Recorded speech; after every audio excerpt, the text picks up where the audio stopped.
আগামী বছরের রোজার মাস পাওয়া এটা দীর্ঘ 1 বছর পরের বিষয়।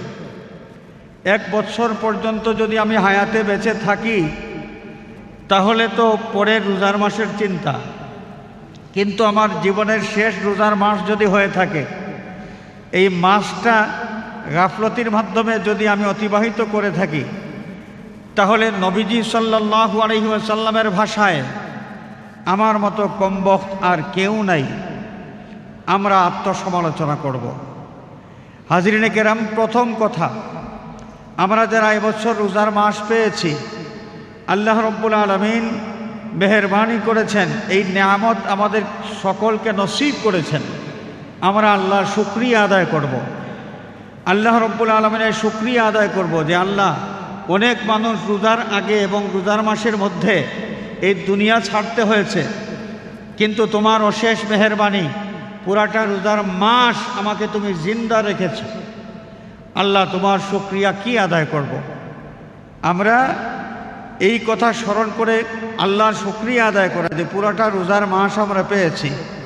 এরপরে আত্মসমালোচনা আমরা করব যে রোজার মাসের হক আমরা কতটুকু আদায় করতে পারলাম না পারলাম।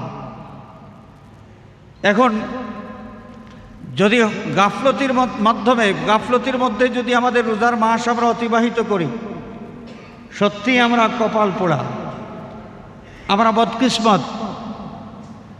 আমাদের এখনই উচিত আল্লাহ রব্বুল আলামিনের দরবারে নিজেদের ভুলগুলো স্মরণ করে কান্নাকাটি করা এবং এই ফরিয়াদ করা যে আল্লাহ, ভুল ত্রুটি তো হবে, তুমি যেই দাবি করেছ, যেই তোমার দাবি অনুসারে রোজা তোমার সামনে আমি উপস্থাপন করতে পারি নাই। আমি জানি আমার গাফলতির মাধ্যমে এমন অনেক ত্রুটি বিচ্যুতি আমি করে ফেলেছি, যেই ত্রুটি বিচ্যুতির কারণে তুমি আমার উপর নারাজ হয়েছ। আল্লাহ, তুমি যদি আমার আমল বিচার করো, আমার আমল বিচার করে যদি গ্রহণ করতে যাও, তাহলে আমার আমল তোমার কাছে গ্রহণযোগ্য হওয়ার নয়। তোমার বিচারে আমার আমল টিকবে না, তোমার বিচারে আমার আমল টিকবে না। আল্লাহ, তুমি তো আরহামুর রাহিমিন, তুমি তো আরহামুর রাহিমিন, তোমার দয়ার সীমা নাই। আল্লাহ, আমার আমলের ত্রুটি বিচ্যুতির দিকে না তাকাইয়া তোমার জাতের দিকে, তোমার রহমান রহিম জাতের দিকে তাকাইয়া মেহেরবানি করে রোজার মাসের ইবাদত বন্দেগী যতটুকু করতে পেরেছি, মেহেরবানি করে তুমি কবুল করে নাও। আল্লাহর দরবারে কাকুতি মিনতি করে আমরা কান্নাকাটি করা উচিত, যেন আল্লাহ রব্বুল আলামিন রোজার মাসের সকল বন্দেগী কবুল করে এর ওসিলায় আমাদের সমস্ত জিন্দেগির গুনাহ খাতা মাফ করে দেন। হাজরিনে কেরাম, আমরা সিয়াম সাধনা করেছি। দেখেন, এমন একটা বিষয় যে আমার সারা বছর যেই বিষয়গুলো আমি গ্রহণ করতে পারতাম, যখন ইচ্ছা তখন কিছু খাওয়া দাওয়া করা, কিছু পান করা, তৃষ্ণা পেয়েছে, সকাল 8টায় হোক আর দুপুর 12টায় হোক, বিকাল 3টায় হোক, যখনই তৃষ্ণা পেয়েছে ইচ্ছা মতো আমি পানি পান করতে পারতাম, শরবত পান করতে পারতাম, খাওয়া দাওয়া করতে পারতাম। দীর্ঘ 11টা মাস যেই কাজ করে আমি অভ্যস্ত, আল্লাহ রব্বুল আলামিন এমন কিছু কাজ আমাদের জন্য নিষিদ্ধ করে দিলেন, নির্দিষ্ট একটা সময়সীমা বেঁধে দিয়ে। সেই তুলুয়ে ফজর থেকে শুরু করে, সুবহে সাদিক থেকে শুরু করে গুরুবে শামস পর্যন্ত, সূর্য অস্ত যাওয়া পর্যন্ত, বাকি 11 মাস যেই কাজগুলো আমার ইচ্ছা মতো আমি করতে পারতাম, আল্লাহ রব্বুল আলামিন এই কাজগুলোই আমার জন্য নিষেধ করে দিলেন। লাআল্লাকুম তাত্তাকুন, আল্লাহ রব্বুল আলামিন আমাদেরকে জানিয়ে দিয়েছেন এর রহস্য, যে বন্দা, তোমরা পৃথিবীতে বসবাস করবে। এই পৃথিবী, এই দুনিয়া, এই বিশ্বজগৎ, যেখানে যেই দিকে যা দেখো সব জায়গায় আমার রাজত্ব, আমার বাদশাহী। আমার বাদশাহীতে থাকতে হলে একজন নাগরিক হিসেবে তোমার কি করা উচিত, তোমার জীবন ধারণের পদ্ধতি কেমন হওয়া উচিত, আমার প্রতি তোমার সম্পর্ক কেমন থাকা উচিত, এই বিষয়টা তুমি জানতে হবে, এই বিষয়টা তোমাকে উপলব্ধি করেই চলতে হবে। যদি করতে না পার, যদি তুমি এটা মনে করো যে এত রেস্ট্রিকশন আমরা মানি না, মানব না, আল্লাহ রাব্বুল আলামিন আমাদেরকে বলে দিয়েছেন আমার রাজত্বে তুমি থাকবে আর আমার দেওয়া রেস্ট্রিকশন তুমি মানবে না। তো আমার রাজত্ব তোমার পছন্দ যদি না হয়, এখান থেকে বের হয়ে যাও, অন্য কোনো রাজার রাজত্বে চলে যাও, আমার কোনো আপত্তি নেই। ইয়া মাশারাল জিন্নি ওয়াল ইনসি ইন ইসতাতা'তুম আন তানফুযু মিন আকতারিস সামাওয়াতি ওয়াল আরদি ফানফুযু লা তানফুযুনা ইল্লা বিসুলতান। ওরে মানব দানব, ইন ইসতাতা'তুম আন তানফুযু মিন আকতারিস সামাওয়াতি ওয়াল আরদি ফানফুযু, আমার রাজত্বে তুমি থাকবে আমার গোলাম হয়ে। যদি তোমার পছন্দ না হয়, আমার গোলামি করতে যদি তোমার ভালো না লাগে, তুমি যদি চাও আমার রাজত্ব থেকে বের হয়ে যাবে। আসমান জমিনের সীমানা, এখানে তুমি যা দেখো, যেদিকেই তাকাও, সব দিকেই আমি মনিবের রাজত্ব। এখানে থাকতে হলে আমার গোলাম হয়ে থাকতে হবে। আমার গোলাম হয়ে থাকা যদি তোমার পছন্দ না হয়, তাহলে আমার রাজত্ব ছেড়ে চলে যাও। ইন ইসতাতা'তুম আন তানফুযু মিন আকতারিস সামাওয়াতি ওয়াল আরদি ফানফুযু, আসমান জমিনের সীমানা যদি তুমি ছেড়ে চলে যেতে চাও, যদি পারো তুমি চলে যাও, আমার কোনো আপত্তি নাই। তবে তুমি শুনে রাখো, লা তানফুযুনা ইল্লা বিসুলতান, আমি মনিবের রাজত্ব ছেড়ে কোথাও যাওয়ার জায়গা তোমার নাই। তুমি যেখানেই যাবে, যেদিকেই যাবে, আমি মনিবের রাজত্ব, আমার রাজত্ব ছেড়ে এর বাইরে যাওয়ার কোনো সুযোগ তোমার নাই, কোনো সামর্থ্য তোমার নাই।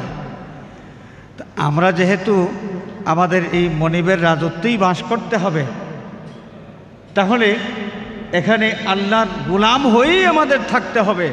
আর আল্লাহর গোলাম হয়ে থাকতে হলে আল্লাহর গোলামির সারমর্ম হলো যে আল্লাহ পাক আমাদের জন্য কিছু বিষয় অবধারিত করে দিয়েছেন। এই কাজগুলো তুমি করো, এইটা করো, সেইটা করো। আমাদের মনিব যা করতে বলেছেন সব আমাদের করতে হবে। কিছু বিষয় থেকে আমাদেরকে নিষেধ করে দিয়েছেন, এইটা তুমি করতে পারবে না, এটা খাইতে পারবে না, ওইদিকে যাইতে পারবে না, ওইদিকে তাকাইতে পারবে না। যত নিষেধাজ্ঞা মনিবের পক্ষ থেকে এসেছে, নিষেধাজ্ঞা মেনে চলতে হবে, নিষিদ্ধ কোনো কাজ করা যাবে না।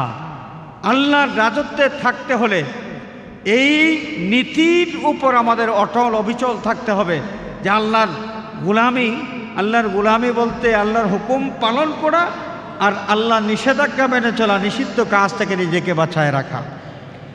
হাজিরিনে কেরাম, আল্লাহ রাব্বুল আলামিন আমাদেরকে জানায় দিলেন, ইয়া মা'শারাল জিন্নি ওয়াল ইনসি ইন ইসতাতা'তুম আন তানফুযু মিন আকতারিস সামাওয়াতি ওয়াল আরদি ফানফুযু লা তানফুযুনা ইল্লা বিসুলতান। আল্লাহর রাজত্ব অতিক্রম করে যাওয়ার কোনো জায়গা আমাদের নাই, যাওয়ার কোনো যোগ্যতা আমাদের নাই। থাকতে হবে এই আল্লাহর রাজত্বের মধ্যেই, এবং এখানে থাকতে হলে আল্লাহর গোলাম হয়ে থাকতে হবে। আল্লাহর গোলাম হয়ে থাকার জন্যে আমাদের যা দরকার, সেই যোগ্যতা যেন আমরা অর্জন করতে পারি, সেই যোগ্যতা অর্জনের সেই প্রশিক্ষণের মাস ছিল রমাদানুল মুবারক। আল্লাহ রাব্বুল আলামিন ইরশাদ ফরমান, লাআল্লাকুম তাত্তাকুন, তোমাদের উপর রোজা ফরজ করে দিয়েছি যেন তোমরা পরেশগার হইতে পারো। রোজা আমরা রাখলাম 1 মাস, কিন্তু 1 মাস রোজা রাখার যে ফল, এই ফলটা গোটা বছর ব্যাপী আমাদের জীবন ব্যাপী বিস্তৃত। আল্লাহকে ভয় করে শুধু রোজার মাসে চলতে হয় না, বাকি পুরা বছর চলতে হয়। পুরা বছর না, 1 মাস, পুরা বছর আল্লাহকে ভয় করে চলতে হবে। আল্লাহকে ভয় করে চলা, এর অভ্যস্ততা যেন আমাদের মধ্যে গড়ে ওঠে, আমরা যেন অভ্যস্ত হইতে পারি। এই জন্যে আল্লাহ রাব্বুল আলামিন এমন একটা কৌশল অবলম্বন করলেন, বন্দা তোমার ঘরে খাবার দাবার সব আছে, পানাহারের ব্যবস্থা তোমার কাছে আছে, তোমার ঘরে ভরপুর সব কিছু, কিন্তু আমি আল্লাহ বলে দিলাম সুবহে সাদিক থেকে সূর্য ডুবা পর্যন্ত, গরুবে শামস পর্যন্ত এগুলো তুমি স্পর্শ করতে পারবে না। এখন আল্লাহ রাব্বুল আলামিন আমাকে নিষেধ করে দিলেন এমন কিছু বিষয়, যে বিষয়গুলো করতে করতে আমি অভ্যস্ত, সারা বছর আমি করেছি, এগুলো খাওয়া দাওয়া করেছি, পানাহার করেছি দিনের বেলা, সেই সকালবেলা থেকে সন্ধ্যা পর্যন্ত কতবার পানাহার করেছি ঠিক নেই, চা খাওয়া, নাস্তা খাওয়া, ভাত খাওয়া, পানি খাওয়া, শরবত খাওয়া, কত কিছু। কিন্তু আল্লাহ রাব্বুল আলামিন নিষেধ করে দিলেন, আমার ঘরে আছে, আমার কাছে আছে, চাইলেই আমি এক গ্লাস পানি পান করতে পারি। যে রোজার মাসের শেষের দিকে প্রচণ্ড গরম ছিল, তৃষ্ণায় বুক ফেটে যায় অবস্থা, আমরা কি প্রচণ্ড তৃষ্ণার কারণে পানি পান করতে পেরেছি? দিনের বেলা ইফতারের আগে 10 মিনিট আগে, আধা ঘন্টা আগে আমাদের ঘরে পানি নাই মনে হয়, পানি ছিল না, ছিল পানি ছিল, প্রচণ্ড পিপাসাও আছে, পানি তো পান করার দরকার, কিন্তু করতে পারি না। তার কারণ কি? আমার মনিব আমাকে নিষেধ করেছেন, আমার মনিব আমাকে নিষেধ করেছেন, সুম্মা আতিম্মুস সিয়ামা ইলাল লাইল, রাত না হওয়া পর্যন্ত, সূর্য ডুবে যাওয়া না পর্যন্ত আমি এগুলো স্পর্শ করতে পারবো না। এই যে আমার মনিব নিষেধ করেছেন, এই জন্যে আমি এটা স্পর্শ করব না। পানাহারের ব্যাপার শুধু না, আমার মনিব তো আরও অনেক কিছুই নিষেধ করেছেন।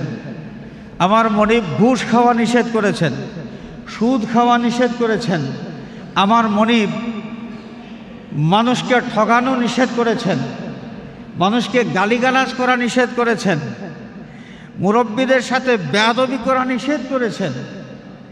আমার মনিব অনেক কিছুই তো নিষেধ করেছেন। মনিবের নিষেধাজ্ঞা আমি যেন মেনে চলতে পারি, এই জন্যে আমাকে অভ্যস্ত করতে আল্লাহ রাব্বুল আলামিন আমার উপর রোজা ফরজ করে দিয়েছেন। আমরা যদি রোজার ফিলোসফিটা অনুভব করতে পারি, উপলব্ধি করতে পারি, বুঝতে পারি, তাহলে এই রোজার মাস থেকেই সেই স্পিড আমরা গ্রহণ করব, যেই মনিবের নিষেধাজ্ঞা পালন করার জন্যে পুরাটা রোজার মাস আমি দিনের বেলা এক কাতরা পানি পান করলাম না, প্রচণ্ড পিপাসা ছিল তারপরেও আমি পান করি নাই, আমার ক্ষুধা ছিল কিন্তু দিনের বেলা আমি পানাহার করি নাই, আমার মনিবের নিষেধাজ্ঞা মানার জন্যই আমি এগুলো করেছি। তো মনিবের নিষেধাজ্ঞা পালন করা, এটা একটানা 1 মাস যদি একটা কাজ আমরা করি, তাহলে একটানা একই কাজ কয়েকদিন লাগাতার যখন আমরা করি, আমাদের মধ্যে একটা অভ্যস্ততা গড়ে উঠে যাওয়ার কথা। হাজরিন কেরাম, তাহলে সেই রোজার ফিলোসফি আমাদের জীবনে আমরা কাজে লাগাবো। রোজার ফিলোসফি যেটা, রোজার শিক্ষা যেটা, মনিবের ভয়ে, মনিবের নিষেধাজ্ঞা মেনে চলা, আল্লাহর ভয়ে আল্লাহর নিষেধাজ্ঞা মেনে চলা, পুরাটা বছর আমাদের জীবনে এই শিক্ষাটা যদি আমরা কাজে লাগাইতে পারি, তবেই আমাদের সিয়াম সাধনা সার্থক হলো।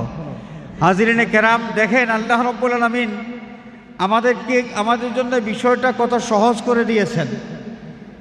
রোজার মাস যখনই শুরু হয়, মানুষকে পাপের দিকে নিয়ে যায় যেই মহাশত্রু, তার নাম হলো ইবলিস। আল্লাহ রাব্বুল আলামিন আমাদের জন্য সিয়াম সাধনা সহজ করে দিয়েছেন। আল্লাহর হাবিব সাল্লাল্লাহু আলাইহি ওয়াসাল্লাম ইরশাদ ফরমান, ইজা দাখালা রমাদান ফুতিহাত আবওয়াবুল জান্নাতে ওয়া গুল্লিকাত আবওয়াবু জাহান্নাম ওয়া সুলসিলাতি শায়াতিন। রোজার মাস যখনই এসেছিল, আল্লাহ রাব্বুল আলামিন জান্নাতের দুয়ার আমাদের জন্য খুলে দিয়েছিলেন। কিভাবে জান্নাতের দুয়ার খুলে দিয়েছিলেন? যে রোজার মাসে বেশি বেশি সওয়াব দেওয়ার মাধ্যমে যেন আমরা জান্নাত অর্জন করতে পারি, বেশি সওয়াব পাওয়ার সেই সুযোগ আমাদের দিয়েছেন, বেশি বেশি নেক আমল করার তৌফিক আমাদেরকে দিয়েছেন, নেক আমল করা আমাদের জন্য সহজ করে দিয়েছেন। ফুতিহাত আবওয়াবুল জান্নাতি, জান্নাতের দুয়ার খুলে দেওয়ার অনেক ব্যাখ্যা আছে। গুল্লিকাত আবওয়াবু জাহান্নাম, জাহান্নামের দুয়ার বন্ধ করে দেওয়া হয়েছে। অর্থাৎ নফসে আম্মারার ধাক্কায় মানুষ জাহান্নামী হয়। যেই নফসে আম্মারা মানুষকে জাহান্নামের দিকে ধাবিত করে, সেই নফসে আম্মারাকে আল্লাহ রাব্বুল আলামিন দুর্বল করে দিয়েছেন রোজার মাসে। ওয়াসুলসিলাতি শায়াতিন, সেই চিরশত্রু শয়তান, সেই শয়তানকে তালাবদ্ধ করে রাখা হয়েছে, জিঞ্জির দিয়ে বন্দি করে রাখা হয়েছে, আবদ্ধ করে রাখা হয়েছে।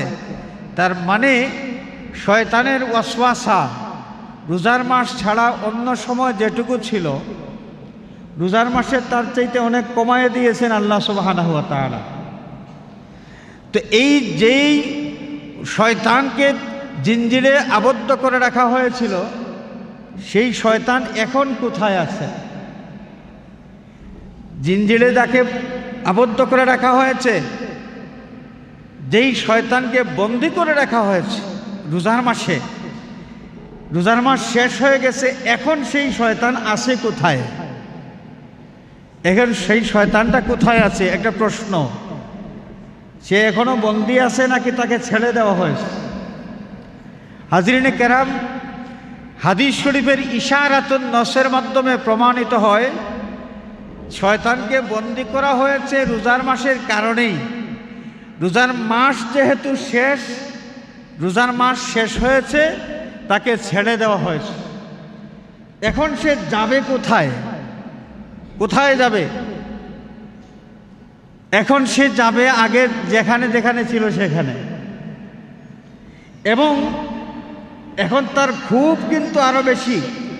দীর্ঘ একটা মাস তার নিজের তন্ত্রমন্ত্র আগের মতো সে দাপটের সাথে প্রয়োগ করতে পারে নাই। মাত্র ছাড়া পেয়েছে, মাথা ছাড়া দিয়ে উঠেছে।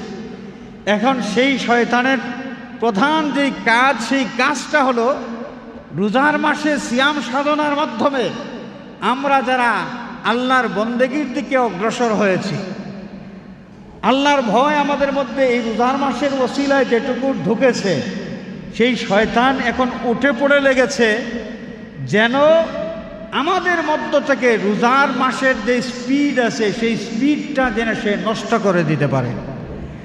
অতএব এখন থেকে আমাদের সতর্ক থাকতে হবে। এই অভিশপ্ত শয়তান, যেই অভিশপ্ত শয়তান থেকে পানাহ চাওয়ার জন্য আল্লাহ রাব্বুল আলামিন আমাদেরকে কোরআনে পাকের মাধ্যমে নির্দেশ দিয়েছেন, ফাস্তাইজ বিল্লাহি মিনাশ শাইতানির রাজিম। অভিশপ্ত শয়তান, যেই শয়তান ইন্নাহু লাকুম আদুউম মুবিন, আদম সন্তান তোমাদের স্পষ্ট দুশমন।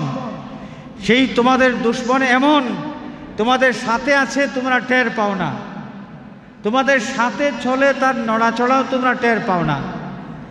কি করে তোমাদেরকে বিপদগামী করা যায়, নানান কৌশল নিয়ে তোমাদের সামনে হাজির হয়, তোমরা টের পাও না। যেই শয়তান এমন দুশমন তোমাদের রক্তের সাথে মিশে তোমার গোটা দেহ, পা থেকে মাথা পর্যন্ত গোটা দেহে বিচরণ করে তার প্রভাব সে বিস্তার করতে পারে, এমন দুশমন তোমাদের, যেই দুশমনটা তোমাদের দেহের রাজধানী কল পর্যন্ত দখল করার চেষ্টা করে, কল দখল করতেও পারে। এই শয়তান তোমাদের সেই দুশমন ছাড়া পেয়েছে মাত্র। অতএব তার যে ক্ষোভ আছে আদম সন্তানের প্রতি, সেই ক্ষোভটা এখন সে ঝাড়বে। সম্পূর্ণ শক্তি, যা শক্তি আছে তার প্রাণান্তকর শক্তি নিয়ে শয়তান তোমাদের পিছনে আবার লেগে পড়বে। ফাস্তাইজ বিল্লাহি মিনাশ শাইতানির রাজিম। এই গোপন দুশমন থেকে তোমরা বেঁচে থাকবে। যদি শয়তান দেখা যাইতো যে এই রাস্তায় আসতেছে, শয়তান থেকে আমি নিজেকে বাঁচানোর জন্য হয়তো অন্য রাস্তায় আমি চলে যেতাম। শয়তান তো দেখা যায় না, শয়তান দেখা যায় না, এবং পার হেড প্রত্যেকটা মানুষের সাথে এক একজন শয়তান আছে, প্রতি মানুষের সাথে। হাজিরিনে কেরাম, অতএব আমাদের রাখতে হবে সেই অভিশপ্ত শয়তান আমাদের ক্ষতি করবে। রোজার মাসের যে শিক্ষা, সেই শিক্ষা থেকে আমাকে বিচ্যুত করবে, আমাকে লাইনচ্যুত করার জন্য প্রাণান্তকর চেষ্টা করবে। এই ব্যাপারে আমাদের সজাগ থাকা দরকার। এবং আমরা তখন কি করা উচিত? প্রথম কাজ যেটা হলো, ফাস্তাইজ বিল্লাহি মিনাশ শাইতানির রাজিম। আল্লাহ রাব্বুল আলামিন ইরশাদ ফরমান, তোমরা আল্লাহর কাছে বিতাড়িত সেই শয়তান থেকে পানাহ চাও, আশ্রয় গ্রহণ করো। তুমি আশ্রয় চাও তোমার মনিবের কাছে, তোমার মালিকের কাছে, বিতাড়িত সেই শয়তান থেকে। শয়তান যেন তোমার কোনো ক্ষতি করতে না পারে। فإنه ليس له سلطان على الذين آمنوا وعلى ربهم يتوكلون। যারা ইমানদার যারা, শয়তান তাদের কাছে তার কোনো প্রভাব সে খাটাইতে পারে না। ওয়ালা রব্বিহিম ইয়াতাওয়াক্কালুন, ইমানদার যে সমস্ত মানুষ মনিব আল্লাহ তাআলার উপর ভরসা রাখে, আল্লাহর কাছে নিজেকে সুপর্দ করে, আল্লাহর উপর তাওয়াক্কুল করে, এই সমস্ত ইমানদারদের কাছে শয়তান তন্ত্রমন্ত্র নিয়ে আসলেও কোনো কাজ করতে পারে না, কোনো প্রভাব বিস্তার করতে পারে না। এই জন্যে আমরা সব সময় আল্লাহর পানাহ চাইব, যে আল্লাহ সেই যেই দুশ্মন আমার স্পষ্ট দুশ্মন বলে তুমি পরিচয় দিয়েছ, তার সেই স্পষ্ট দুশ্মন থেকে তোমার কাছে আমি পানাহ চাই। আল্লাহর কাছে যদি আমরা পানাহ চাই, আল্লাহ পাক কি করবেন? আনা ইনদা যান্নি আবদি বি ওয়া আনা মাআহু ইযা যাকারানি। আল্লাহ রাব্বুল আলামিন হাদিসে কুদসির মাধ্যমে আমাদেরকে জানিয়ে দিচ্ছেন, আমার বান্দা আমাকে যেভাবে মনে করে, যেমন মনে করে আমিও তার জন্য তেমন। আমার বান্দা আমাকে যেমন মনে করে আমিও তার জন্য তেমন। বান্দা যদি মনে করে যে আমি শয়তান থেকে তাকে রক্ষা করতে পারি, হেফাজত করতে পারি, ক্ষমতা আমার আছে, বান্দা যদি আমার প্রতি এই বিশ্বাস রাখে, তাহলে আমি আল্লাহ আমার বান্দার বিশ্বাস অনুযায়ী তার জন্য আমি কাজ করব, আর তার বিশ্বাস অনুযায়ী আমি ব্যবস্থা গ্রহণ করব। শয়তানের সেই ওয়াসওয়াসার থেকে, ধোঁকার থেকে আমি তাকে হেফাজত করব। আল্লাহর প্রতি আমাদের ধারণা যেমন থাকবে, আল্লাহর গুণ সম্পর্কে আমরা যত উপলব্ধি করতে পারবো, যেভাবে উপলব্ধি করব, যেভাবে বিশ্বাস রাখব, আমাদের আল্লাহ রাব্বুল আলামিনও আমাদের জন্য তেমন। এখন আল্লাহর প্রতি আমাদের বিশ্বাস রাখতে হলে সে আল্লাহর চিন্তা আমাদের মাথায় থাকা লাগবে কিনা? আল্লাহর প্রতি আমার এই বিশ্বাস, আল্লাহ আমার হেফাজত করতে পারেন, আমার দোয়া কবুল করতে পারেন, আমার ডাক শুনতে পারেন, এই যত বিশ্বাস আমরা করব, আল্লাহর প্রতি আমাদের বিশ্বাস আছে, এই বিশ্বাসের আগে আল্লাহর কথা আমাদের স্মরণ হওয়া লাগবে তো। কিন্তু এই আল্লাহ রাব্বুল আলামিনকে আমরা ভুলে যাই। মানুষ আমরা বড় নমক হারাম হয়ে যাই। যে মনিব আমাদেরকে মুহূর্তে মুহূর্তে তার নিয়ামত দিয়ে অস্তিত্ব সম্পন্ন থাকার সেই ব্যবস্থা দিয়ে যাচ্ছেন, সেই মনিবকে আমরা ভুলে যাই। তখনই আল্লাহ রাব্বুল আলামিন আমাদেরকে ওয়াজ করেন, ইয়া আইয়ুহাল ইনসান মা গররাকা বিরাব্বিকাল কারীম الذي خلقك فسواك فعدلك في أي صورة ما شاء ركبك। ওরে মানুষ, ওরে আদম সন্তান, তোমার সেই দয়াময় রবের ব্যাপারে কোন জিনিস তোমাকে ধোঁকার মধ্যে ফেলে দিল, কোন জিনিস তোমাকে ধোঁকা দিল, তোমার মনিবকে ভুলাইয়ে দিল। যেই মনিব আল্লাযী খালাকাকা ফাসাওয়াকা ফাআদালাকা ফি আইয়ি সূরাতিন মা শাআ রাক্কাবাক, তুমি কিছুই ছিলে না, তোমাকে অস্তিত্বে আনয়ন করলেন, এক বিন্দু তরল পদার্থ থেকে তোমার অস্তিত্ব দিলেন, রক্তপিণ্ড বানালেন, গোশতপিণ্ড বানালেন, হাড় দিয়ে হাড়ের মধ্যে সেই গোশতগুলো দিয়ে হাড়কে ঢেকে দিলেন, তোমার মধ্যে রূহ ফুঁকে দিলেন, সব কিছু করলেন। তারপর তোমার জীবন তুমি পাইলে এমন এক জায়গায়, যেই জায়গায় সূর্যের আলো পর্যন্ত প্রবেশ করতে পারে না। তোমার মায়ের উদর, তোমার মায়ের উদরে থাকা অবস্থায় তোমার রিজেকের ব্যবস্থা সেখানেই হয়েছে। বাহিরের কোনো ফুড ইন্ডাস্ট্রির থেকে, কোনো খাবার কোম্পানির থেকে খাবার সংগ্রহ করতে হয় নাই। তোমার আল্লাহ রাব্বুল আলামিন অটো সিস্টেমে তোমার মায়ের উদরে তোমার রিজেকের ব্যবস্থা দিয়ে দিলেন। সুবহানাল্লাহ। তো তোমার জন্য যিনি এত কিছু করলেন, পৃথিবীতে আসলে তুমি এখানে আসার পর তোমার যা দরকার সব কিছুর ব্যবস্থা আগের থেকেই তিনি সাজিয়ে রেখেছেন। সুবহানাল্লাহ। আলো বাতাসের দরকার, আদম সন্তান পৃথিবীতে আসার পর তোমার আলো বাতাসের জন্য তোমার মা বাপ, তোমার গোষ্ঠীর কেউ আমায় আল্লাহর কাছে দরখাস্ত একটাও করে নাই। কোনো ধরনের দরখাস্ত ছাড়া তোমার জন্য সব কিছুর ব্যবস্থা আমি করেছি। তুমি কি করে আমাকে ভুলে থাকতে পারো? ইয়া আইয়ুহাল ইনসান মা গাররাকা বিরাব্বিকাল কারীম, তোমার মনিবকে, তোমার দয়াময় আল্লাহকে তুমি কি করে ভুলে থাকতে পারো? হাজিরিনে কেরাম, আল্লাহ রাব্বুল আলামিন ডাক দিয়ে বলেন, ওয়ালা তাকুনু কাল্লাযীনা নাসুল্লাহা ফানসাহুম আনফুসাহুম। ওরে আদম সন্তান, বিশেষ করে আমার হাবিবের উম্মত, তোমরা সেই সমস্ত মানুষের মতো হয় না। ওয়ালা তাকুনু কাল্লাযীনা নাসুল্লাহা, যেই সমস্ত নমক হারাম মানুষগুলো আল্লাহকে ভুলে যায়, আল্লাহ ভোলা হয়ে থাকে, গাফলতির মধ্যে থাকে, তোমরা সেই সমস্ত নমক হারাম মানুষগুলোর মতো হইও না।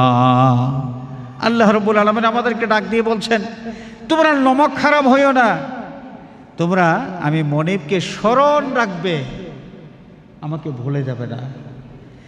যেই আল্লাহকে স্মরণ রেখেছি রোজার মাসে, দিনের বেলায় পানাহার করি নাই, আল্লাহর কথা স্মরণ হয়েছে যে না, আমার আল্লাহ নিষেধ করেছেন, আমি পানাহার করতে পারবো না দিনের বেলায়, যতক্ষণ না রাত আসবে, রাত আসার আগে আমি পানাহার করব না।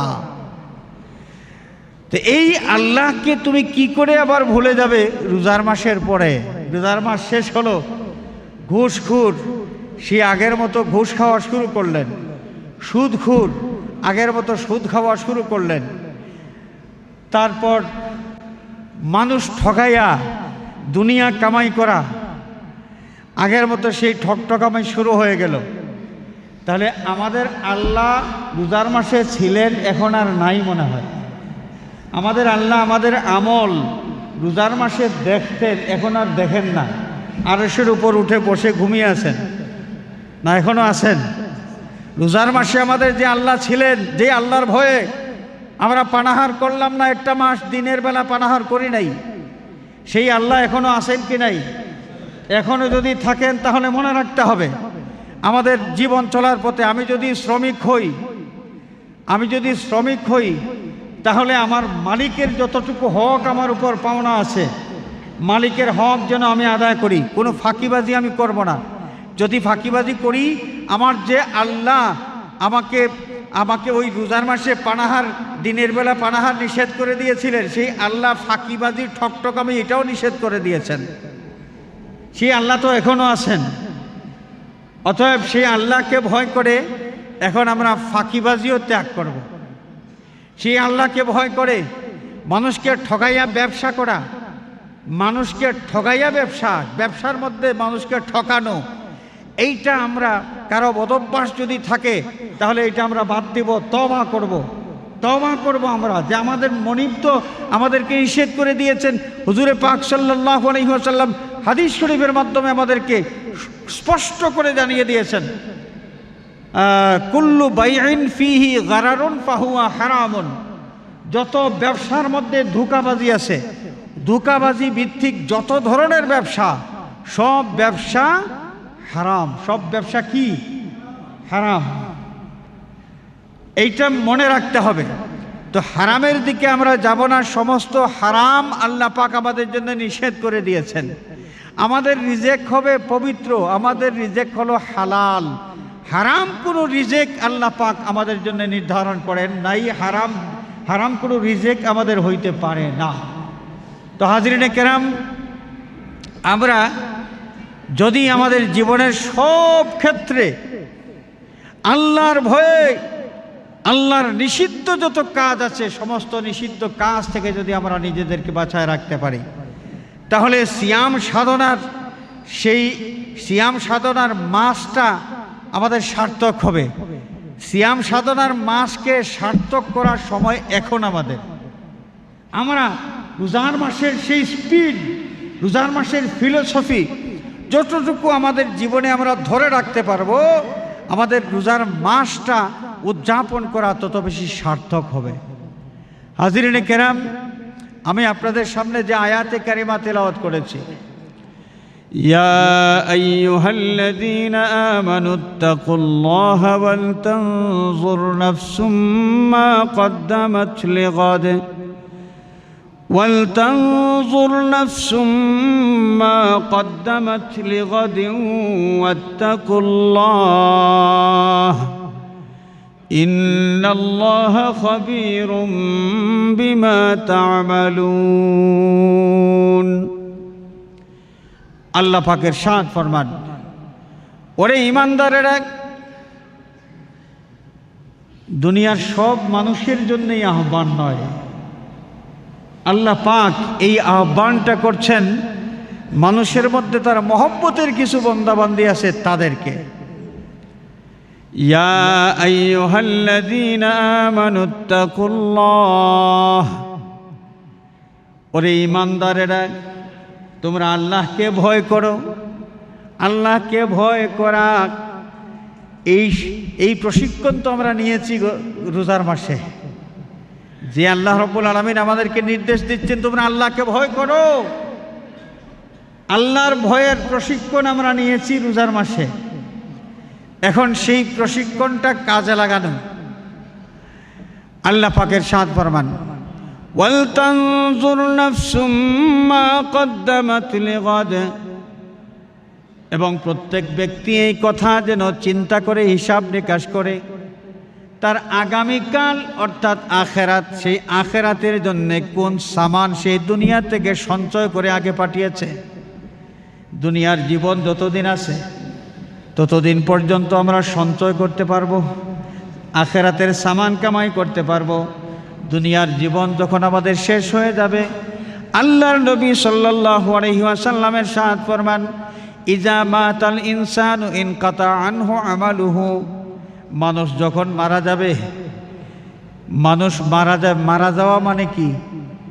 আমাদের প্রত্যেকের দেহ পিঞ্জরে মানব সত্তা অর্থাৎ রূহ, যেটা এই রূহটা যখন এই দেহ থেকে বের হয়ে যাবে, মৌত মানে কি? মৌত মানে ফৌত নয়। একটা কথা আমাদের মনে রাখতে হবে, মৌত মানে ফৌত নয়। মৌত মানে ফৌত নয়। মৃত্যু তার মানে একদম শেষ হয়ে যাওয়া নয়। মৃত্যু মানে যদি শেষ হয়ে যাওয়া হইতো, শেষ হয়ে যাওয়া মানে কি?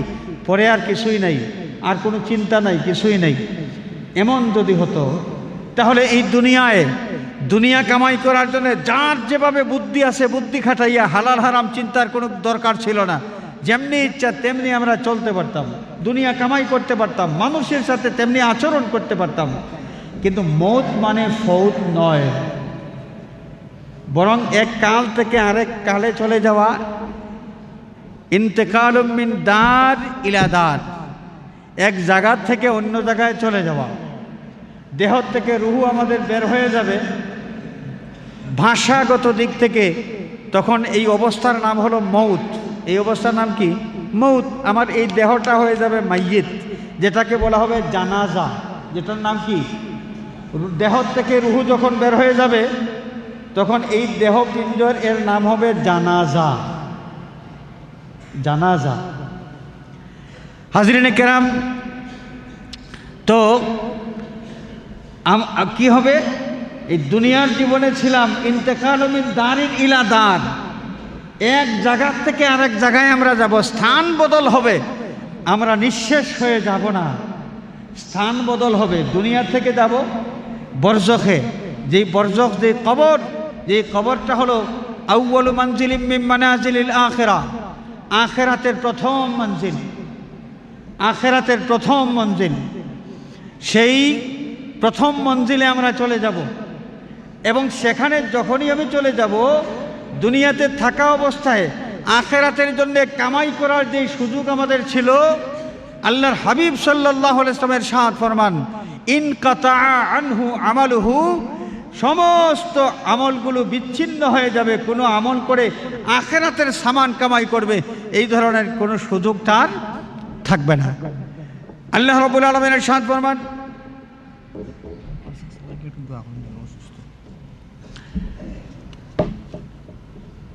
ইয়া আইয়ুহাল্লাযীনা আমানু ইত্তাকুল্লাহা ওয়াল তানজুর নাফসুম মা কদ্দামাত লিগাদিন ওয়াত্তাকুল্লাহ। ওরে ঈমানদারেরা, তোমরা আল্লাহকে ভয় করো এবং প্রত্যেক সত্তা, প্রত্যেক ব্যক্তি এই কথাটা যেন চিন্তা করে, মা কদ্দামাত লিগাদিন, তার আগামীকাল অর্থাৎ আখিরাতের জন্য কি সামান সে কামাই করেছে, দুনিয়া থেকে অগ্রিম সঞ্চয় করে কি সে প্রস্তুত করে পাঠিয়েছে। ওয়াত্তাকুল্লাহ, এই আয়াতের শুরুতে এবং শেষের দিকে দুই জায়গায় ইত্তাকুল্লাহ শব্দ আছে। তোমরা আল্লাহকে ভয় করো, আল্লাহকে ভয় করো।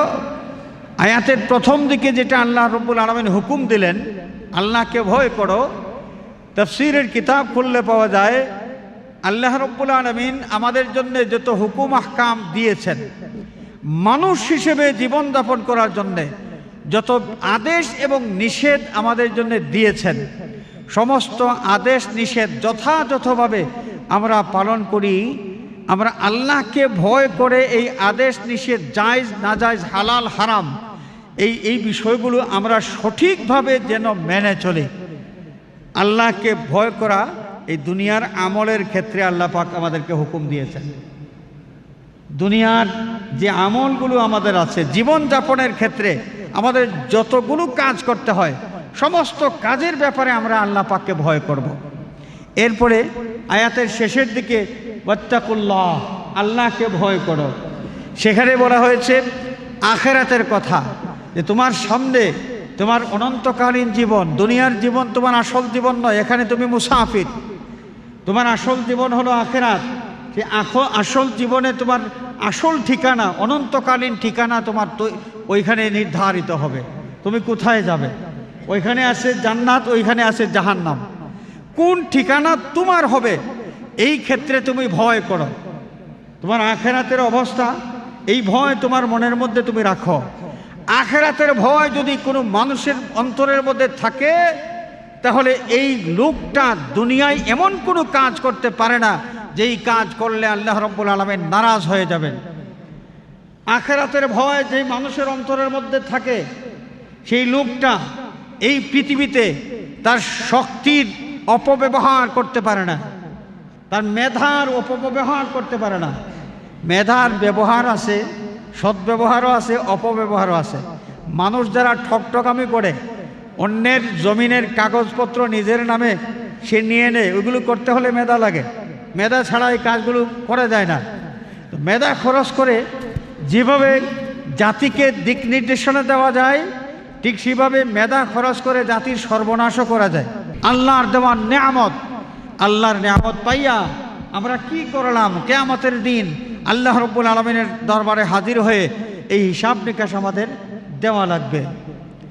যারা সেই আল্লাহর আদালতের কথা স্মরণ করে, আল্লাহর ভয় অন্তরের মধ্যে নিয়া এই পৃথিবীতে এমন সমস্ত কাজ থেকে নিজেকে বিরত রাখবেন, যত কাজ করলে আল্লাহ রাব্বুল আলামিন নারাজ হয়ে যাবেন, এমন সমস্ত কাজ থেকে যদি নিজেকে বিরত রাখে তাহলে সার্থক তার মানবকুলে জন্ম নেওয়া, সার্থক তার মানব জীবন। আল্লাহ রাব্বুল আলামিন ইরশাদ ফরমান, ওয়ালিমান খাফা মাকামা রাব্বিহি জান্নাতান ফাবিআইয়ি আলাই রাব্বিকুমা তুকাজ্জিবান। এই দুনিয়ার জীবনে যারা আল্লাহর আদালতে দাঁড়াইতে হবে এই ভয়টা অন্তরের মধ্যে রাখে, এই ভয় অন্তরের মধ্যে নিয়ে চলে, আল্লাহ রাব্বুল আলামিনের পক্ষ থেকে একটা জান্নাত নয়, তার জন্য ডবল জান্নাতের ব্যবস্থা আছে। সুবহানাল্লাহ, ডবল জান্নাত ইরশাদ করেছেন, فأما من خاف مقام ربه ونهى النفس عن الهوى فإن الجنة هي المأوى। দুনিয়ার জীবনে থাকা অবস্থায় যত মানুষ তাদের অন্তরের মধ্যে ভয় রাখে আমার আখেরাতের জীবন আসল জীবন, সেই আখেরাতের জীবনে আমার মনিবের আদালতে আমার হাজির হওয়া লাগবে, সেই ভয় অন্তরের মধ্যে জাগ্রত হয় এবং তার নফসে আম্মারা তাকে যেদিকে ধাবিত করে ওই দিক থেকে নিজেকে বাঁচায় রাখে, ফিরায় রাখে। ওয়ানাহান নাফসা আনিল হাওয়া ফাইন্নাল জান্নাতা হিয়াল মাওয়া। আল্লাহ রাব্বুল আলামিন ইরশাদ ফরমান, এই সমস্ত মানুষের জন্য ঠিকানা হলো জান্নাত। সুবহানাল্লাহ। কোথায় কোথায় ঠিকানা? জান্নাত। হাজিরিনে কেরাম, আমরা যে যে অবস্থানে আছি, যে যে পজিশনে আছি, আল্লাহ রাব্বুল আলামিন যাকে যেখানে রেখেছেন, কেউ ব্যবসা প্রতিষ্ঠান নিয়ে আসি, কেউ চাকরি বাকরি নিয়ে আসি, কেউ আমরা শ্রমিক, কেউ আমরা সমাজের খাদিম, ইউনিয়নের খাদিম, উপজেলার খাদিম, সংসদীয় আসনের খাদিম। অনেক মানুষ অনেক অবস্থানে আমরা আছি।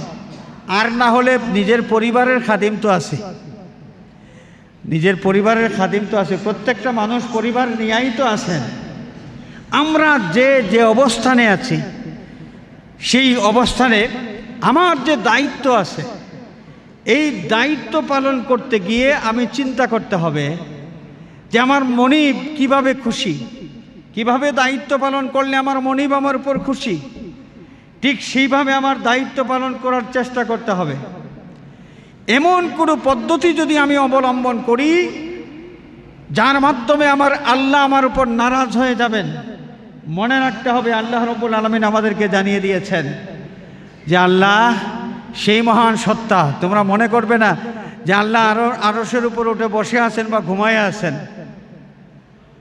আল্লাহু খাবীরুম বিমা তা'মালুন ওয়ালা তাকুনু কাল্লাযীনা নাসুল্লাহা ফানসাহুম আনফুসাহুম ইয়া আইয়ুহাল্লাযীনা আমানুত্তাকুল্লাহা ওয়াল তানজুর নাফসুম মা কদ্দামাত লিগাদিন ওয়াত্তাকুল্লাহ ইন্নাল্লাহা খাবীরুম বিমা তা'মালুন।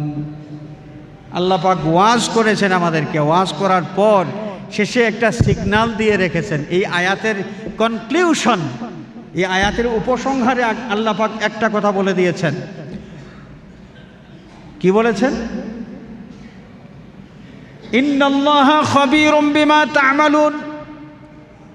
আমার বান্দারা তোমরা শুনে রাখো, তোমরা যে কাজ করো, যেখানেই করো, প্রকাশ্য হোক অপ্রকাশ্যে হোক, পানির উপরে হোক, পানির নিচে হোক, সমুদ্র তলায় হোক, অন্ধকার ঘরের ভিতরে হোক আর বাহিরে হোক, যেখানেই তোমরা যত কাজ করো, তোমাদের আল্লাহ সব খবর জানেন। খবর জানা তার মানে কি? একদম আদ্যপান্ত তোমাদের অন্তরের মধ্যে কি আছে, কেন তুমি এই কাজ করতেছো, তুমি কি চাও, তোমার উদ্দেশ্য কি, সব বিষয় আল্লাহ রাব্বুল আলামিন খুব ভালো করে জানেন। আল্লাহ সব কিছু ভালো করে জানেন, এর অর্থ কি? আল্লাহ তো জানেন, তো জানেনই, তো এটা আমাদেরকে শোনানোর দরকার কি? কেন শোনাইলেন?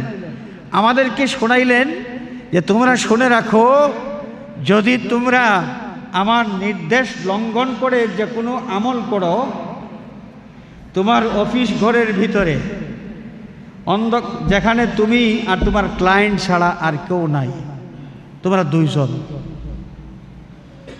সেখানে অত্যন্ত গোপনে গোপনে অবৈধ টাকা তুমি গ্রহণ করতেছ, অবৈধ টাকা তুমি গ্রহণ করতেছ। দুনিয়ার কোনো মিডিয়া তোমাকে পাইল না, দুনিয়ার কোনো মিডিয়া তোমাকে পাইল না, কোনো সোর্স তোমাকে পাইল না। তুমি শুনে রাখো, আমি আল্লাহর সোর্স থেকে তুমি আর বেঁচে থাকার কোনো উপায় নেই।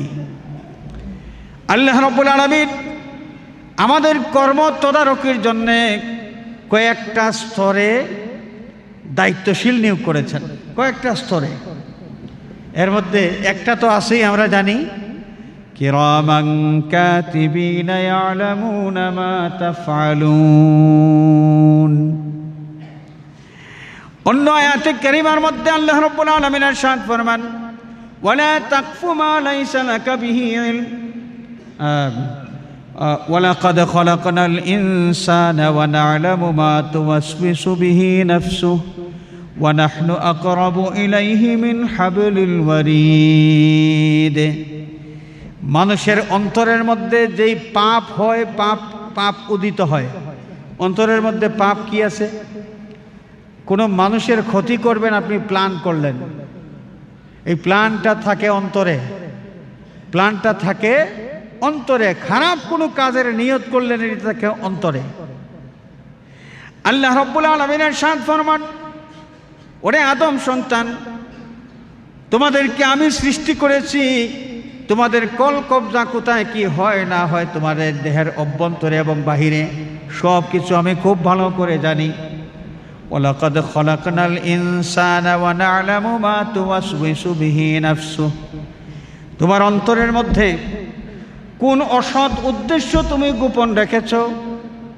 তুমি কর্ম সম্পাদন করবে, একজনের খারাপ কাজ, একজনের ক্ষতি তুমি করবে, করবে তো করবে, এটা পরে, কিন্তু করার যে প্ল্যান তুমি করেছো, বদ নিয়তটা তোমার অন্তরের মধ্যে ধারণ করেছো, সেখান থেকে আমি তোমার অবস্থা সব কিছুই কিন্তু জানি। ওয়ালাকাদ খালাকনাল ইনসানা ওয়া না'লামু মা তুওয়াসওয়িসু বিহি নাফসুহু। আমি মানুষ সৃষ্টি করেছি, এই মানুষের অন্তর কিসের দ্বারা প্রতারিত হয়, ওয়াসওয়াসা কি কি মানুষের অন্তরে থাকে, সেইটাও আমি খুব ভালো করে জানি। ওয়া নাহনু আকরাবু ইলাইহি মিন হাবলিল ওয়ারিদ। আমার বান্দাবান্দি আমাকে দেখে না, তারা শুনেছে আমার একটা আরশ আছে, আমার রাজধানী। তারা মনে করে যদি আরশের মধ্যে আমি অনেক দূরে, ভুল হবে। ওয়া নাহনু আকরাবু ইলাইহি মিন হাবলিল ওয়ারিদ। আমার বান্দাবান্দি খালি চোখে যদিও আমাকে দেখে না, এই দুনিয়াতে আমি আল্লাহকে দেখা যাবে না। এটা সাধারণ নিয়ম। আমি আল্লাহকে দেখা যাবে এক সময়, কোথায়? আখেরাতে, জান্নাতে যাইতে পারলে। তো হাজরিনে কেরাম, আল্লাহ পাক বলছেন বান্দা আমাকে দেখে না, কিন্তু আমি তো তার কাছেই আছি। নাহনু আকরাবু ইলাইহি মিন হাবলিল ওয়ারিদ। তার রক্তনালী, তার প্রাণের কোঠার যত কাছাকাছি, আমি আল্লাহ তার চাইতে আরো কাছে। সুবহানাল্লাহ। এটা গেল একটা। এখন আমি যে কোনো আমল করি, আমার আল্লাহ তো আমার কাছেই আছেন, আল্লাহ দেখতেছেন। 2 নম্বর, ইয ইয়াতালাক্কাল মুতালাক্কিয়ানি আনিল ইয়ামিনি ওয়া আনিশ শিমালি কাঈদ মা ইয়ালফিযু মিন কাওলিন ইল্লা লাদাইহি রাকীবুন আতীদ। মানুষের আমলগুলো পর্যবেক্ষণ করার জন্য তার পাশে এই যে কিরামান কাতিবিন আছেন, কিরামান কাতিবিনের কথা উল্লেখ ইশারা করে আল্লাহ রাব্বুল আলামিন আমাদেরকে জানিয়ে দিলেন, কোনো মানুষ একটা শব্দ কানে কানে উচ্চারণ করতে পারবে না। এই দুইজনকে, এই দুই ফেরেশতাকে ফাঁকি দিয়া, 2 শ্রেণীর ফেরেশতাকে ফাঁকি দিয়া একটা শব্দ কানে কানে উচ্চারণ করতে পারবে না। তাহলে আমাদের আমল পর্যবেক্ষণের এই আরেকটা স্তর। আল্লাহ নিজে আছেন, আল্লাহ রাব্বুল আলামিন তারপরেও তার অফিস নথি, যেটা আল্লাহ বন্দার উপর জুলুম করেন না, করেন না। আল্লাহ যে জালিম নন। একজন মানুষকে আল্লাহ পাক দিবেন জান্নাতে, আরেকজনকে দিবেন জাহান্নামে। আবু বকরকে দিবেন জান্নাতে, আর তার পাশের বাড়ির মানুষ আবু জেহেল, যেই লোকটা সমাজের মধ্যে প্রভাব প্রতিপত্তিশালী ছিল, সেটাকে দিবেন জাহান্নামে, তো আল্লাহ পাক কি জুলুম করবেন? না। তো বন্দাকে আল্লাহ জাহান্নামে যে দিবেন কেন? তার বদ আমলের কারণে। সে নিজে নিজেকে জাহান্নামী হিসেবে তৈরি করেছে, নিজে নিজেকে জাহান্নামী হিসেবে তৈরি করেছে। দুনিয়াতে আদম সন্তান জন্ম নেওয়ার সাথে সাথে এক বিন্দু পরিমাণ গুনাহ তার থাকে না, গুনাহবিহীন অবস্থায় পৃথিবীতে আসে এবং মরণ পর্যন্ত গুনাহগার মানুষ গুনাহ কামাই করতে করতে করতে করতে একদম তার যেই দিলটা ঝলমলে আলোকোজ্জ্বল নূরানি, সেই নূরানি দিলটা কালো আবরণে আচ্ছাদিত হয়ে যায়। সেই পাপের পাহাড় নিয়ে আসে দুনিয়া থেকে বিদায় হয়। তো হাজরিনে কেরাম, এই গেল এই যে ফেরেশতারা রেকর্ড করেন, রেকর্ড অফিস নথি। যখন আল্লাহ রাব্বুল আলামিন বন্দার নথিজা পেশ করবেন যে তুমি কি পাইতে পারো, তুমি জাহান্নামে। তো আল্লাহ, আমি জাহান্নামে কেমনে হইলাম? আমার পাশের বাড়ির আবু বকর তিনি জান্নাতি আর আমি জাহান্নামী, তার কারণ? তখন আল্লাহ রাব্বুল আলামিন অফিস নথি বের করবেন, অফিস নথি। বন্দা তোমরা দেখো, তুমি দেখো অমুক দিন এই কাজ করেছো, অমুক দিন এই কাজ করেছে, এই কাজের কারণে তুমি জাহান্নামে, এই কাজের কারণে জাহান্নামে। রেকর্ড, সেই রেকর্ডগুলো অফিস নথি, আল্লাহর সরকারি অফিস নথি কিন্তু এই যে কিরামান কাতিবিন তারা সংরক্ষণ করতেছে। এরপরে আরেকটা স্তর, যেই স্তরে আমাদের আমল পর্যবেক্ষণ হচ্ছে, সেটা হলো যেই জমিনের উপর ভর করে আমরা সেই অপরাধগুলো করি। এই জমিন কথা বলে না, কথা বলতে পারে না, আমরা জানি। জমিনের মধ্যে গর্ত খনন করা হয়, শাবল দিয়ে কূপ দেওয়া হয়, কোদাল দিয়ে কূপ দেওয়া হয়। জমিন কোনোদিন উফ শব্দটাও উচ্চারণ করতে আমরা শুনি নাই, কিন্তু কিয়ামতের দিন এই জমিন স্পষ্ট মানুষের ভাষায় কথা বলতে শুরু করবে এবং এই জমিনের উপর ভর করে যত মানুষ জীবনে যত কাজ করেছেন হড়হড় করে সব কিছু আল্লাহ রাব্বুল আলামিনের দরবারে পেশ করতে থাকবে। মানুষের জীবনের আমলের একদম আদ্যপান্ত শুরু থেকে শেষ পর্যন্ত আল্লাহ রাব্বুল আলামিনের দরবারে পেশ করবে। অতএব এই এতগুলো স্টেজ পাড়ি দিয়ে আমরা কি করে মনে করতে পারি যে আমি অপরাধ করেছি, এই অপরাধের আর কোনো শাস্তি মাস্তি কিছুই পাবো না, ফাঁকি দেওয়ার কোনো সুযোগ নাই। সুতরাং এই দুনিয়ার জীবনে রোজার মাসে যেই বিষয়ের প্রশিক্ষণ আমাদেরকে দেওয়া হয়েছে, পরেশগারির প্রশিক্ষণ, আল্লাহর ভয়ে নিষিদ্ধ, আল্লাহর নিষিদ্ধ কাজ থেকে নিজেকে বিরত রাখার যে অভ্যস্ততা আমাদের মধ্যে গড়ে উঠেছে, আমাদের সারাটা বছর যেন এই ফিলোসফিটা আমাদের মধ্যে থাকে, রোজার এই শিক্ষা সেটা যেন আমরা ধারণ করে চলতে পারি। আল্লাহ রাব্বুল আলামিন আমাদের প্রত্যেককে খুলুসিয়ত দান করুন এবং উন্নত পর্যায়ের পরেশগারি দান করুন। আমিন। ওয়া আখিরু দাওয়ানা আনিল হামদুলিল্লাহি রাব্বিল আলামিন। আচ্ছা, বড় জটিল একটা মাসআলা, জটিল।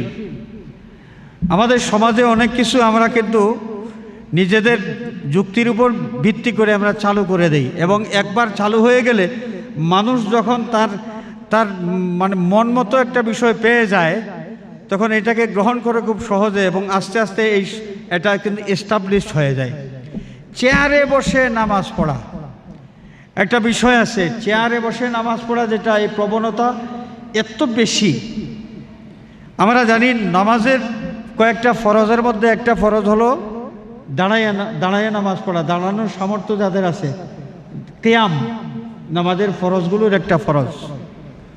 আচ্ছা, যারা মসজিদে আমরা আসলাম, বাড়ির থেকে আসলাম, এরা কি বসে বসে বাড়ির থেকে মসজিদে এসেছি না দাঁড়াইয়া দাঁড়াইয়া? দাঁড়ানো যাকে বলা বোঝানো হয় মানে কোমর থেকে উপরের দিকটা মাথা সোজা থাকা, এই যে স্কেলটা সোজা থাকা। তো আমরা সব কিছু বাড়ির থেকে বের হয়ে আসলাম মসজিদ পর্যন্ত, এখানে আসার পর নামাজ পড়ব, হাঁটতে পারলাম সোজা হইয়া, হাঁটতে পারলাম সোজা হইয়া। হাঁটা তো একটা কঠিন কাজ, আর এখানে তো নামাজ পড়তে গেলে হাঁটার মতো কঠিন কোনো কাজও নয়। ওখানে কি নামাজ পড়া, নামাজ পড়ার জন্য দাঁড়িয়ে থাকা, কিছু সময় দাঁড়ানো, তারপর রুকু করা, সেজদা করা। আমরা প্রথমে এসেই মসজিদে বসে পড়লাম এবং বসে বসে আল্লাহু আকবার। আপনার ফরজ তরক হলো, আপনার নামাজ হবে না, নামাজ শুদ্ধ হবে না, নামাজ বাতিল। আপনি পায়ে হেঁটে আসতে পারলেন, মসজিদে আসে দাঁড়াইয়া চেয়ারটাও নিজে নিজেই ঠিক করতে পারলেন, দাঁড়াইয়া চেয়ার ঠিক করতে পারলেন, কিন্তু দাঁড়াইয়া আপনার মনিবের দরবারে আপনি তসবিহ তাহলিল করবেন, এটা আপনি পারবেন না। এটা কোন কথা? আপনার নামাজ হবে না। মসজিদে যারা পায়ে হেঁটে আসেন, চেয়ারে বসেন এবং চেয়ারে বসেই নামাজ পড়েন, নামাজ হবে না। 2 নম্বর কথা, চেয়ারে বসা কাকে বলে কিতাবের ভাষায়? আপনি যদি দাঁড়াইয়া নামাজ পড়তে পারেন পড়েন, আপনি অসুস্থ, ইসলাম আপনাকে দাঁড়াইয়া জোর করে নামাজ পড়াবে না। ইসলাম আপনি যা পারবেন না এটা জোর করে আপনার ঘাট ধরে এটা করাইবে না। আল্লাহ রাব্বুল আলামিন ইরশাদ করেছেন, ইউরিদুল্লাহু বিকুমুল ইউসরা, আল্লাহ পাক তোমাদের সব কিছু সহজ করে দিতে চান। তো নামাজ আমি দাঁড়াইয়া পড়তে পারি না, আল্লাহ এখন আমি কি করব? আল্লাহর হাবিব সাল্লাল্লাহু আলাইহি ওয়াসাল্লাম আল্লাহর পক্ষ থেকে সমাধান দিয়েছেন, বসে তুমি নামাজ পড়ো। বসা কাকে বলে? কোমরটা মাটির সাথে লাগাইয়া বসা। তো এখন আপনি বলবেন যে আমি তো পাও ভাঁজ করতে পারি না, ডাক্তার নিষেধ করেছে পাও ভাঁজ করা যাবে না। আপনি অন্য কোথাও পা ভাঁজ করতে পারেন কিনা সেটা আপনি জানেন, আপনার বিষয় এটা। যদি সত্যিই আপনি অন্য কোথাও পাও ভাঁজ করতে না পারেন, তার নামাজের ক্ষেত্রেও আপনি পারবেন না।